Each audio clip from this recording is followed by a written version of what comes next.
J'ai reçu une question super intéressante sous ma vidéo «Tous mes carnets depuis le début de 2025». Je vous la lis. Heu, une petite question. Je me demandais si vous aviez un système d'archivage de vos carnets. Est-ce que cela vous arrive de retourner feuilleter, lire, découvrir à nouveau vos carnets des années précédentes? Grande fan de carnets aussi, je commence à me demander quoi garder, comment et surtout pour qui. Alors je remercie Gaëlle qui m'a, si c'est son prénom, qui m'a posé cette question parce que je trouve qu'il y a plusieurs parties, plusieurs axes dans sa question et c'est surtout, des interrogations qu'on a toutes et tous, quand on tient des carnets, quand on écrit, quand on remplit comme ça, carnet après carnet, à savoir, pour qui est-ce qu'on le fait? Est-ce qu'on le fait pour soi? Est-ce qu'on le fait pour les autres? Comment ranger tous ces carnets et est-ce qu'on les garde tous ou est-ce qu'on se débarrasse de certains? Bonjour et bienvenue dans cette vidéo, je suis Stéphanie et je t'accompagne à écrire et créer dans tes carnets sans pression et avec beaucoup de joie. Alors pour commencer à répondre à cette question, j'ai envie de te parler un peu de mon historique avec les carnets, de comment le fait d'écrire dans des carnets est arrivé dans ma vie. Je pense que j'ai déjà des modèles autour de moi de personnes qui écrivent et notamment qui écrivent l'histoire du quotidien, l'histoire de la famille avec mon père. Donc dans ma famille, c'est mon père qui tient des cahiers, ce ne sont pas des carnets, ce sont des cahiers d'écoliers dans lesquels il écrit tout ce qui se passe dans la famille. Il tient ses cahiers depuis qu'on est tout petit et je ne sais pas combien il y a de cahiers maintenant, mais il le tient vraiment pour la mémoire familiale, donc il les garde précieusement. Et puis j'avais aussi ma grand-mère qui écrivait beaucoup, je vous en ai déjà parlé dans des vlogs, qui écrivait des poèmes, mais moi par exemple elle m'avait fait un carnet dans lequel elle avait mis des photos de mon père et ses frères et sœurs quand ils étaient petits, ensuite de mon père plus jeune. Elle avait écrit aussi des poèmes, elle avait mis des photos de moi avec elle ou avec mon grand-père. Malheureusement, j'ai perdu ce carnet. J'en suis vraiment, je pense que c'est un des objets que j'ai perdu qui me manque le plus, enfin que j'ai eu le plus de tristesse de l'avoir perdu. Je sais pas comment c'est arrivé, mais voilà, c'est arrivé. Et, mais c'est un modèle quand même pour moi de qu'est-ce que ça peut être un carnet, de ce qu'on peut mettre dans un carnet et à quel point un carnet peut être précieux. Mais malgré ces exemples, je me suis mise assez tard à écrire dans des carnets. J'avais, à l'adolescence, des carnets, dans lesquels je demandais à mes amis, d'écrire, dedans, un peu à la façon des carnets Diddle. Celles qui sont nées dans les années, 90, connaissent peut-être ça. Moi, c'était mes filles qui avaient des carnets Diddle dans lesquels on venait, il y avait une page par personne, on pouvait mettre sa photo, puis il y avait un petit questionnaire, et on venait remplir comme ça. Et puis à la fin, on avait tous ses amis dans son carnet Diddle. Alors moi, je faisais, alors c'était pas des carnets Diddle, hein, puisque moi c'était plutôt dans les années 80 que j'étais adolescente, mais c'était plutôt quand je partais en colo. Voilà, j'ai fait beaucoup de colos, je rencontrais des gens à des endroits différents. Et quand on se quittait, je demandais aux personnes d'écrire dans un petit carnet un petit mot, une petite dédicace, quelque chose comme ça. Et donc, je pense que les plus vieux carnets que j'ai, ce sont deux carnets comme ça avec des petits mots écrits par des gens dont certains, je ne me souviens plus du tout qui ils sont, mais voilà, j'ai ces petits mots qui me disent des choses gentilles sur moi. Après ça, j'ai pas vraiment tenu de carnet. Par exemple, j'ai pas du tout écrit sur la petite enfance de mes enfants comme certaines mères ou pères peuvent faire. J'ai commencé à réécrire en fait quand je me suis remise au scrapbook, quand je me suis mise pardon au scrapbooking. Et c'est vrai qu'il y avait beaucoup d'écriture dans mes pages de scrap. J'étais reconnue pour quelqu'un qui fait beaucoup de journaling, comme on appelle ça. Et à force de faire beaucoup de journaling, j'ai fini par arrêter le scrap. Alors il y a toujours un petit peu des images et tout, enfin mes carnets sont très illustrés, mais à plus me concentrer sur ce que j'écrivais. L'écriture est devenue centrale dans mes carnets et c'est là que j'ai commencé du coup à quitter les albums photos pour aller vers des carnets. Donc ça doit faire à peu près 10 ans que j'ai commencé à écrire dans des carnets. C'est ça, autour de 2015 où j'ai progressivement quitté le scrapbooking pour aller plus vers l'écriture et du coup écrire dans des carnets. C'est aussi le moment où je me suis lancée dans le bullet journal et je pense qu'en 10 ans, j'ai bien dû remplir une cinquantaine de carnets. Alors, comment garder, tous ces carnets? Est-ce que j'ai un système pour ça? Est-ce que j'ai une organisation pour, les ranger, les archiver par date, par thématique? Est-ce que voilà, est-ce que j'organise ça? La réponse est pas vraiment, mais j'ai quand même des petites choses à vous dire.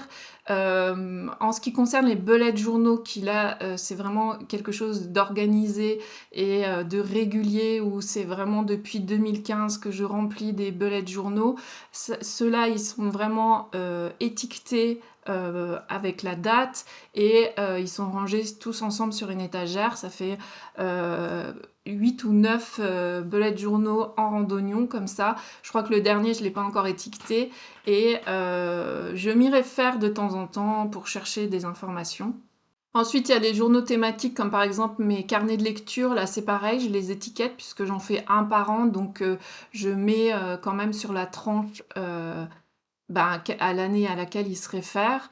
Une fois qu'ils sont finis en général et ils sont rangés ensemble aussi.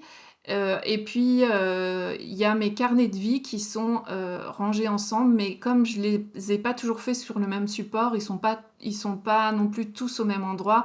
Parce qu'aussi j'aime bien avoir une vue sur mes carnets, c'est quelque chose qui est réconfortant sur moi, donc j'en ai dans toutes les pièces.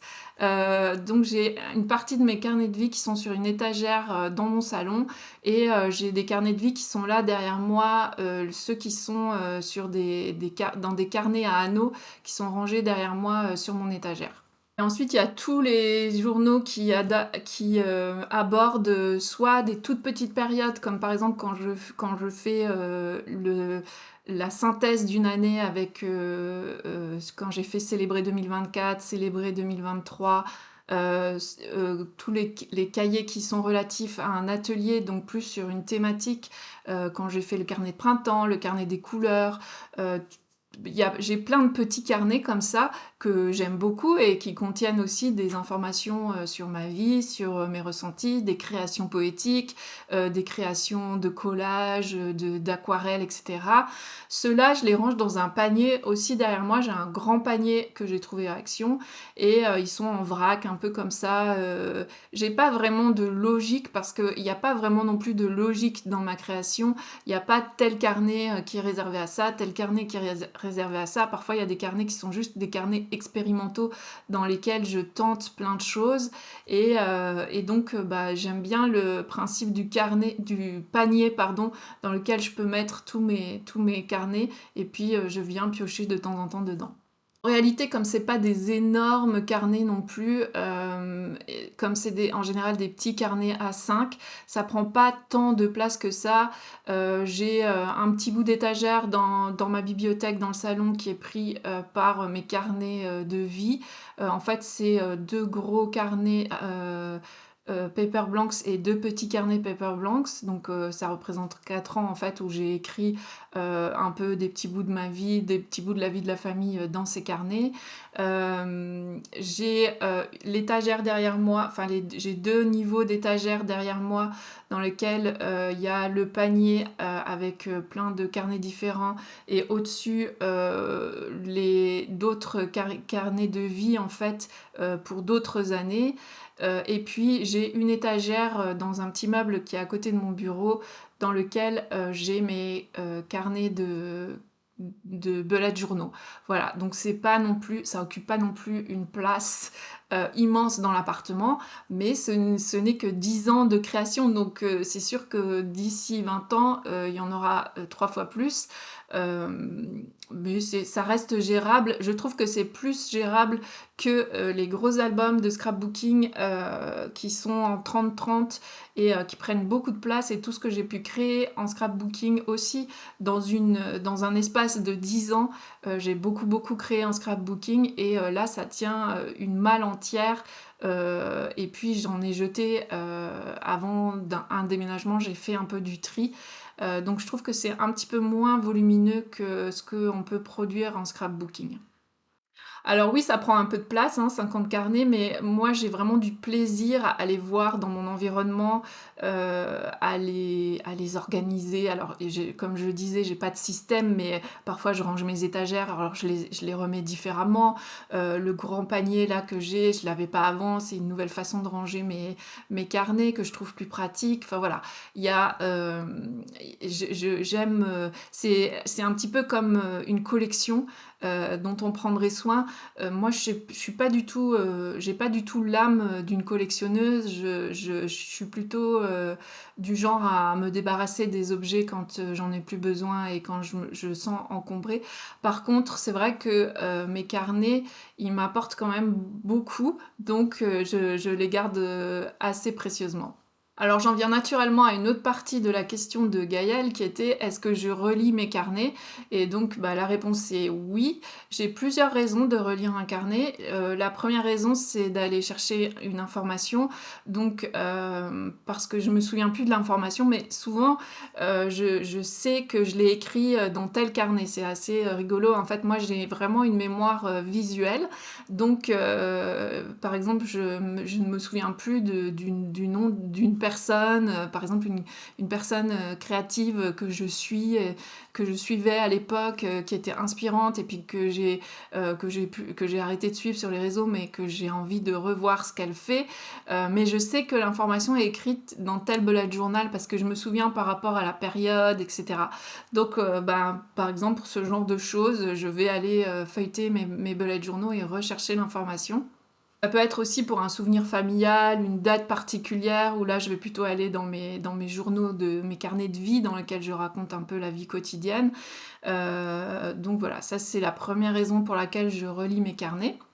La deuxième raison, c'est juste, une impulsion comme ça, j'ai envie de me replonger dedans. J'ai pas forcément de raison particulière, sinon le plaisir de me replonger dans un carnet. Ça m'arrive, parfois le soir, plutôt que d'allumer ma télé ou de prendre un bouquin, bah, d'aller chercher un carnet et de le relire, alors ça parfois je perds, la notion du temps parce que je relis vraiment tout ce que j'ai écrit.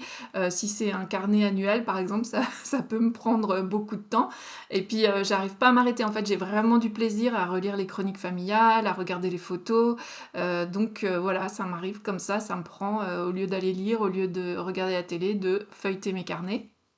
Et d'ailleurs, j'ai remarqué que je trouve toujours mes carnets plus beaux, quelques années après ou même quelques mois après.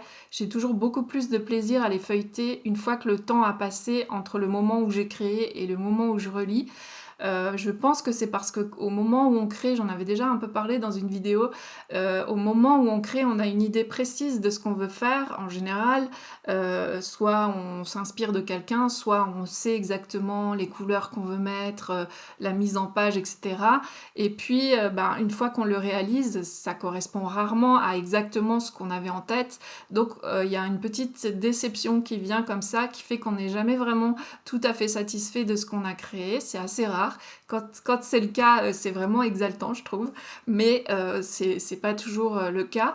Et donc, il y a toujours une petite déception. Enfin, en tout cas, pour moi, comme il y a toujours ce décalage entre ce que j'avais en tête et ce que finalement je réalise, il y a toujours une petite déception.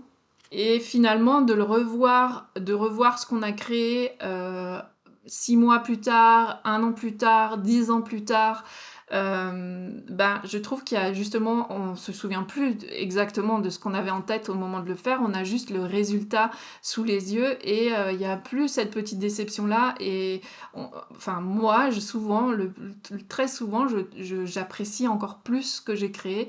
Donc il y a vraiment le plaisir de redécouvrir mes créations qui est assez fort et qui du coup qui vaut pour ça, ça vaut le coup de garder mes carnets.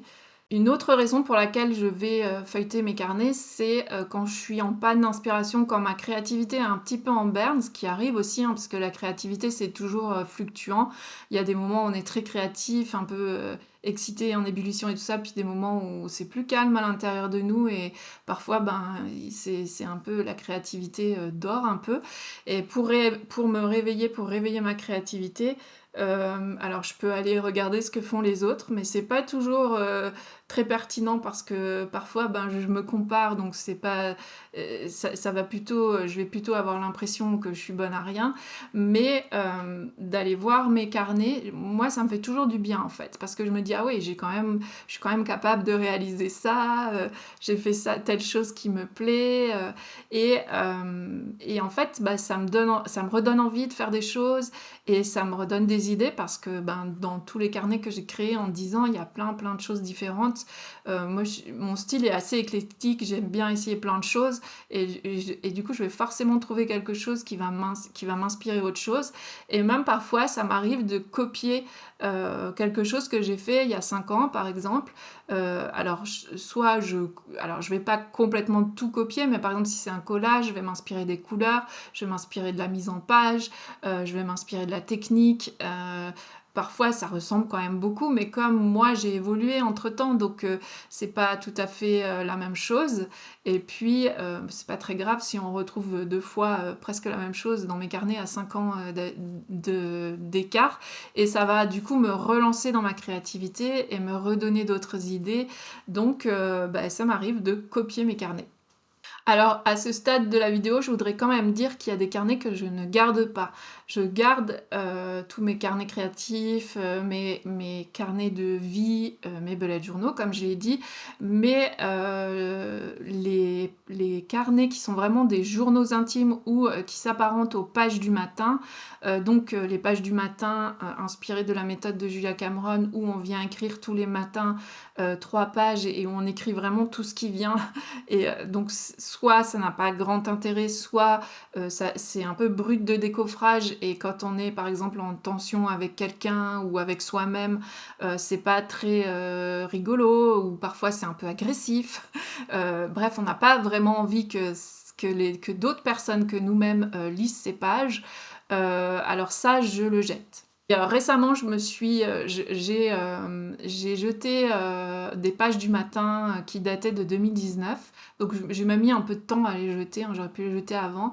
Et au moment où je commençais à arracher les pages du carnet, parce que c'était dans un carnet Leuchtturm, donc je voulais récupérer la couverture pour créer un autre carnet à partir de ça, j'ai commencé à feuilleter mon carnet et en fait, je me suis vite arrêtée parce que, contrairement à mes autres carnets, où, il y a je mets en scène les choses et où, je raconte la vie de la famille et forcément quand je raconte la vie de la famille, je raconte ça plutôt, je raconte les bons moments, même si ça peut m'arriver de dire, qu'il y a eu un moment difficile, il y a déjà un filtre quand même, donc c'est plaisant à lire, mais dans les pages du matin, en fait, je me suis rendu compte que c'était même pas plaisant de le relire parce que ça fait revivre des choses pas très agréables et j'ai pas envie de les... Enfin, c'est des choses qui sont réglées maintenant pour moi, donc bah, ça n'a aucun intérêt que je les relise. Ce jour-là, j'avais commencé un petit peu et puis je me suis dit non, hop, on arrache tout. Moi, je les passe carrément au broyeur parce que j'ai j'ai vraiment pas envie que n'importe qui puisse tomber dessus. Et puis après, je recycle la couverture. Donc ça, c'est pour mes pages du matin. Et ensuite, j'ai aussi des carnets dans lesquels je prends beaucoup de notes pour le travail, pour créer, etc. Des idées, c'est un peu des cahiers de brouillon en fait, hein, des cahiers de réflexion, des cahiers aussi juste parfois de prise de notes. Donc ça, c'est pareil, je les garde pas. Alors je les garde quelques années, mais au bout de 4-5 ans, c'est pareil, je m'en débarrasse parce que j'en remplis beaucoup. J'en ai un sous la main, là en plus, parfois c'est des très gros carnets. Et alors quand c'est des beaux cahiers, parce que j'aime toujours quand même écrire dans des beaux carnets, ce que je fais, c'est que je recycle la couverture. Par exemple, là, je vais vous montrer celui-là.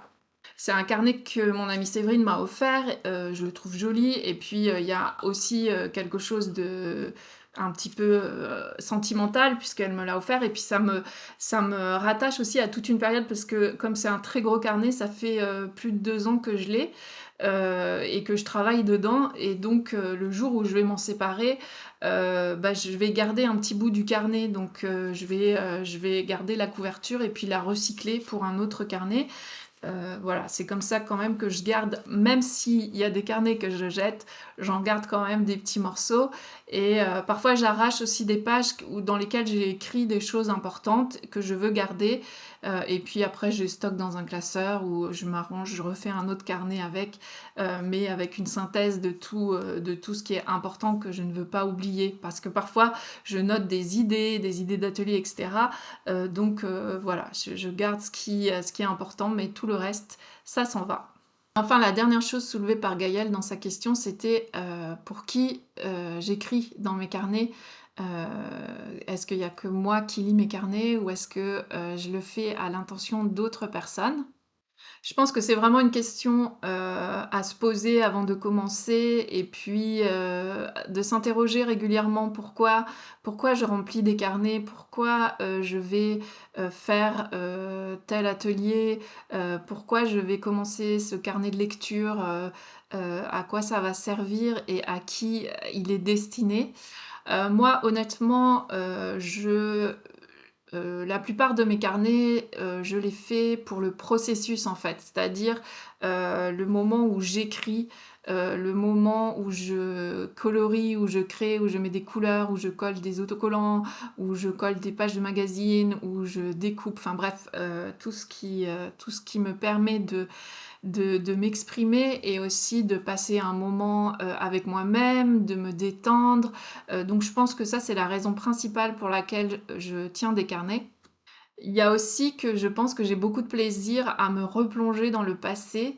C'est une espèce de nostalgie heureuse comme ça, de revivre, des moments à travers les photos, à travers, les écrits. Il y a certains textes que j'ai écrits à propos de mes enfants, que j'aime relire. Ça me replonge tout de suite dans l'ambiance à la fois du moment où j'ai écrit le texte et du moment que le texte raconte. Donc c'est quand même assez égoïste encore, comme démarche. Enfin je le mets en dernier, il y a la question de la transmission, de l'héritage, je raconte l'histoire de la famille. Enfin, c'est toujours l'histoire de la famille, vue, de mon point de vue, hein, faut pas oublier ça aussi. Comme, quand, je lis, les journaux écrits par mon père, bah, c'est le point de vue de mon père sur la famille. Donc c'est rien n'est vérité et c'est toujours une interprétation.